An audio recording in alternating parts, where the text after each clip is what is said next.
Welcome to season 2 of the Elle Bee Show. I'm Elle Bee. This season, we're changing it up just a little bit. We're giving you more facts and less opinion. Make sure you go to our website to check out all of our resources so that you can do some additional research on your own. Now, prepare to get stung because the solve is not included. Flag on the play. Stop what you're doing right now. Flag.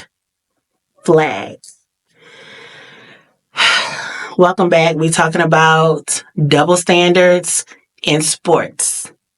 I am your referee. Hello. So let's go back to the definition real quick of double standards. Unconscious bias plus stereotypes equal double standards. Double standards by definition, a rule or principle which is unfairly applied in different ways to different people or groups. Now, when it comes to women in sports, there are several flags that need to be thrown out. And that's what we're getting into today.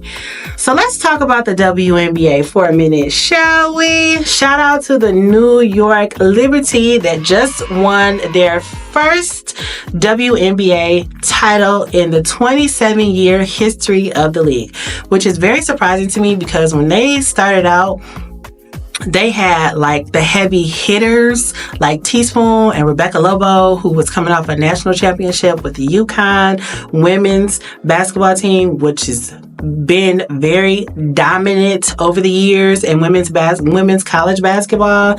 So, congratulations to them. I did watch the final game and it was great. It was in New York and all of the legends were there. Now, the controversy that we have in most of the sports that are played by women have to do with their pay, which we're going to get into a little bit later on this episode. But I want to start off with this controversy of the media really pitting together two stars that were coming into the league this year. The first being Caitlin Clark, who went to the NCAA finals twice, but never won anything. But shout out to her because she was Rookie of the Year for the WNBA. And then Angel Reese, who was 2023 championship with the LSU Tigers. They actually played each other in the championship game that year. So controversy comes in because Caitlin Clark has this move that she does when she, shoots a really good jump shot, or it's like a clutch play where she's like this, in front of her opponent's face. Well, in this championship game, which was a blowout for Iowa, which is who Caitlin Clark played for, that's where she went to school, they basically got their asses whooped by LSU. No shade, all facts. And Angel Reese, being the competitor that she is, essentially did the same move to Caitlin Clark with maybe like 2 minutes left in the game because there was no way that Iowa was going to come back to win that championship. It was just like impossible. And then that is when the media frenzy began. Now, here's where the double standard comes into play. They both did the same thing to each other because they were playing in a championship game, which is a competition. Even though they're women playing, it's still a competition. And when Angel Reese was like, oh, we winning this game, I got you, and she did the same thing, all of a sudden, she's aggressive. Why is she aggressive? Because she black? Because they was whooping ass? Because she's taller? Because she plays a different position? Why is she pitted against Caitlin Clark as being over-aggressive? Why is Caitlin Clark pitted as being the savior of women's basketball, especially in the WNBA, because certain people just started watching? Those of us that have been fans of the WNBA and women's sports for years have been watching these games. When the Detroit Shock was here and they were winning championships in Detroit, shout out to the Shock I hope y'all come back. I was at those games on the sidelines, cheering, Swin Cash, all these players that we had on our teams because they were dominating. They were fun, but they weren't well attended, which is why the team left. So the media made it seem like, oh, well, Angel Reese is overly aggressive and she thinks she's better than Caitlin Clark, and this is that and the third. And that definitely was not the case. Because if you've ever played a sport, when you're on the actual court, guess what the person is on the other side? Your competition. So guess what you're not going to be? Nice about it. Because what do you want to do? You want to win. And if you're playing in the championship game, that means that you want that title. You want the ring, you want the bragging rights, you want all of that. So for the media to say, oh, she's unsportsmanlike and this and that, and she's a bad player, and she, has a bad attitude regarding Angel Reese, that's unfair and it's uncalled for, because Caitlin Clark did the same thing. Now, off the court, both of these young ladies have came out and said that they are mad cool with each other, but on the court, that is a different thing because they're in competition mode. And if you've never played a sport or done anything that is a competition, when you go into that mental space of I need to beat you so I can win, you don't really care what your opponent looks like on the other side, because your goal at the end of the game is to come out with the W. Now, media, stop trying to make it a racial thing, because that's not what it's about. They were two competitors. They competed against each other in the WNBA because they both play on different teams.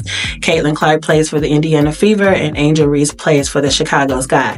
Now, Angel Reese did get hurt in the season, so she had to sit out the second half, but Caitlin Clark and her team did go to the WNBA playoffs, but they lost. So maybe Caitlin Clark isn't the savior of women's basketball. I mean, have people ever heard of Sue Bird or Diana Taurasi or Lisa Leslie or anybody else? Because those are also heroes of the game. I mean, Diana Taurasi has been in the league for 20 years. Just saying. Several championships with the Phoenix Suns. Shout out to them. So, moving on, because we're not making this a racial thing, because it's really a discrimination against women thing. Title IX was put in place so that women had equal protection at schools, so they could do a lot of things. They could get scholarships, they could play sports, they would have equal treatment, they could live on campus, all those kinds of good things. Now, when you look at the standards, or the double standards rather, in other sports arenas, we can't not talk about the greatest legend herself, Miss Serena Williams. Now, Serena Williams, she is literally the greatest tennis player of all time, and I absolutely love her. Serena Williams has 23 Grand Slams. Now, for those of you that don't know, there are 4 majors when it comes to tennis. There's the Australian Open, the French Open, Wimbledon, which is in England, and the US Open, which is played here in America. Now, winning a Grand Slam for anybody is a really big deal. Winning 23 of them as an individual is phenomenal, because, she's that girl, okay? She also has 14 Grand Slams in doubles with her sister, Venus, and 4 mixed title Grand Slams, so 1 of each. Now, we're not even mentioning all of the other tournaments that the Tennis Association play around the world during the year. She also has 4 gold medals from the Olympics. So, decorated, she got a few trophies, just a couple. But the problem that she has faced over her career is that she is continuously, or was because she's retired now, continuously drug tested. She was the most drug tested tennis player in the world because she clearly had to be on something to be whooping ass like that against everybody else. Now, in comparison to another athlete who also dominated in his sport is Michael Phelps. Now, don't get me wrong, because I love me some Michael Phelps. He is a phenomenal swimmer. He swam at a school here in my home state, and he seems like an all-around pretty good guy. So I'm not mad at it. He has 28 Olympic medals, 23 of them being gold, which makes him the most decorated Olympian ever. So him and Serena, they right up there with each other. They dominated in their fields. But was he giving all these drug tests, and were people saying he was too good because he was a great swimmer? No, they were saying he's naturally gifted. He's like a fish out of water. He has a really long wingspan. He is a tall person. Like, I don't know, 6'5", 6'6", 6'7", 6'8", 6 something. He's tall, which means that his arms are really long, his legs are really long, and he has long feet, which makes it great if you're a swimmer because your feet maybe kind of look like they could be fins. And there's nothing wrong with that when you find your niche and you go with it, which is what he did. But he was like, oh yeah, I'm a great swimmer. I have a goal. I want to be an Olympic athlete. I want to get all these gold medals. Yay! America cheered him on. Serena Williams, I'm a great tennis player. My dad coached me. I play against my sister. I want to be a tennis champion when I grow up. Y'all seen that Nike commercial? It's not impossible until you actually do it. But because she's a black woman, because she's a woman, because she dared to do something that had never been done before, it's a problem. Double standard. Now, when it comes to Olympic athletes, if you think back to 2016 when the Olympics were in Brazil, Gabby Douglas, who is a gymnast, won a gold medal.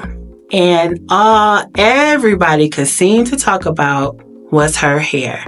This teenager, young black girl who is chasing her dreams to be an Olympic champion, achieved her goal in doing so. And all people could talk about was how her hair looked, which is ridiculous. But on the other side of the same coin, you had this Olympic swimmer who swam on the team with Michael Phelps. His name is Ryan Lochte. Now, him and some of his friends, other Olympians, went out on the town doing things that they were not supposed to be doing. And then they lied about it when they got caught being out after curfew. And then what happened? Oh, boys will be boys. It's okay. He was just having fun. It's no big deal. Because he's white. Is that why? It's okay. But Gabby Douglas needed to do something more with her hair. Like, do you know how much athletes sweat? Have you ever played a sport? They sweat a lot. Do you know black women sweat a lot in their hair? In their hair. Just a lot. Because guess what? It's a little hot under here. But why should it matter what her hair looks like if she's winning gold medals? Who cares? I don't care. Girl, you hit that somersault 50 times around the board on the beam and the uneven bars. You was doing it, girl. You won that gold medal. Yay. Go you. Congratulations. But no. Everybody else, you focusing on here. Y'all focus on the wrong thing. The wrong thing. Because they both American athletes reaching their goals, winning medals for their country. They should be treated the same. It should not matter how they look. It shouldn't matter what they accomplish. Now, when we talk about this whole pay discrepancy that I said we was going to get into, you have to look at what some of these women athletes are paid compared to the men. Now, the WNBA, the players are demanding more money. They deserve more money. They play seasons not as long as the NBA because it's in the summertime when the NBA is off, but they still play. Most of the players have to play in Europe or other countries around the world during their off season just so they can maintain their lives, a living wage. But you got these men athletes who go into the league and they make millions of dollars and they're not even that good. Just saying. Double standards.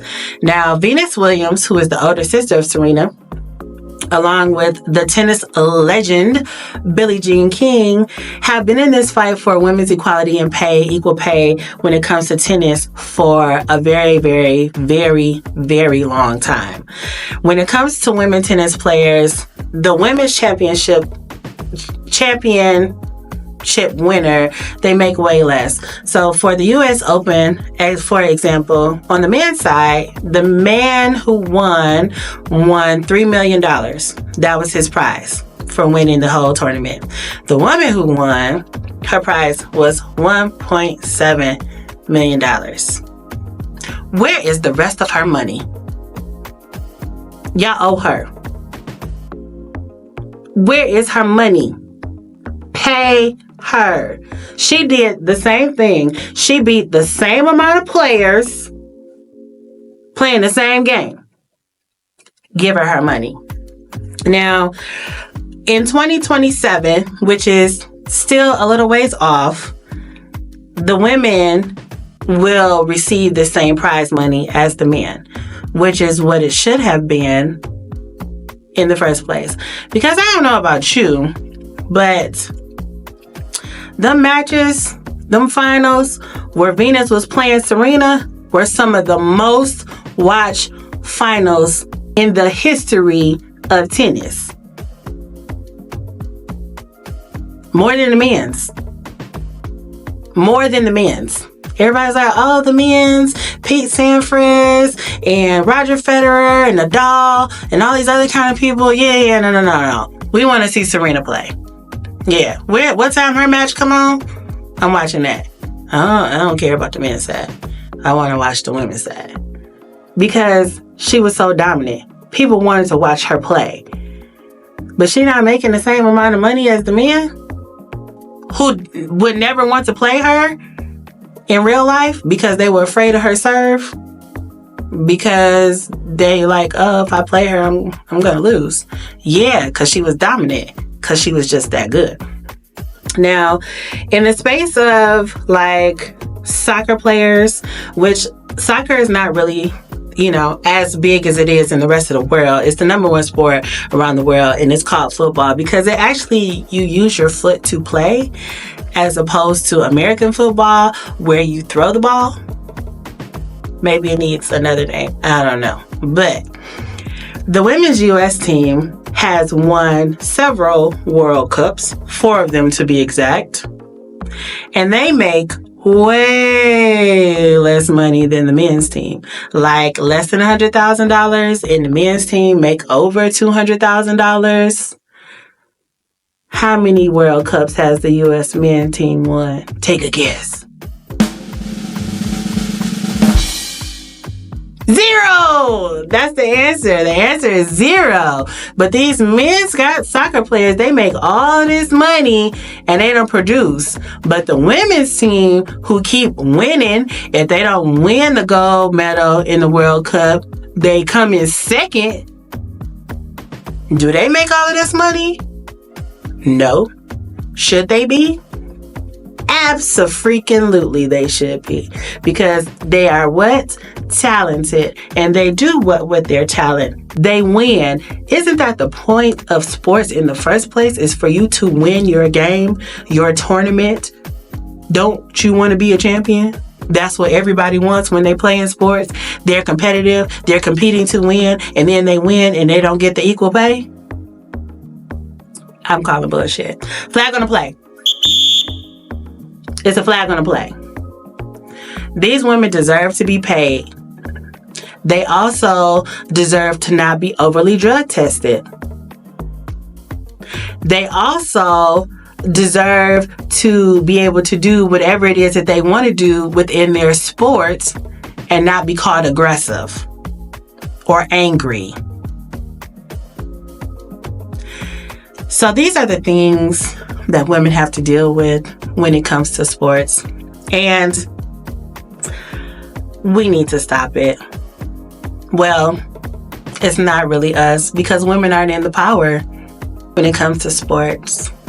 That would be men mostly that sit on the boards or run the leagues or are the coaches. So it's not us. It's kind of them. So they need to fix it immediately. Now, I am going to leave you with this quote by the greatest of all time, Miss Serena Williams. We should never let this go unchallenged. We should always be judged by our achievements and not our gender. Come back next time. We've got more to talk about.